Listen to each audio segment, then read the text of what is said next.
Yeah, I remember 2023, it was in August. No? Yes. We developed events for a whole week. So parang isa siyang motorsport week. Now, we added special events. Took us a while sa part ng creatives and creating it. So we're focusing on the basics ngayon. Basics. Number one, we're giving back to the kids. Okay. Kids, racers, aspirants, yung mahilig, nasa kanila yung passion. We have karting.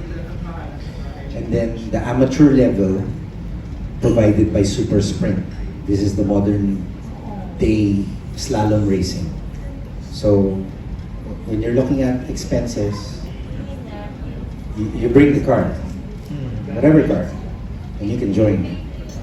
So focus kami also with Jumps Cup. It's a 3-category competition, 1 8-mile drag racing. So vintage classic, muscle cars, and supercars.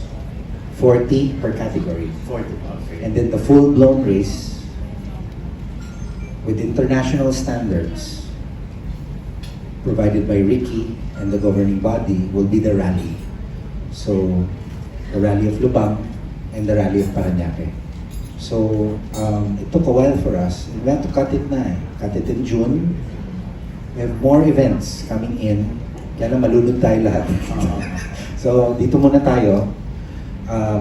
We have formulated na the events for summer, rainy season, and we ended with awardings. So with an awards night, a big awards night, Kailan sometime November. November. So Sometime far, November. the whole year meron tayo. All year, and we're looking at to start earlier next year, with January pa lang.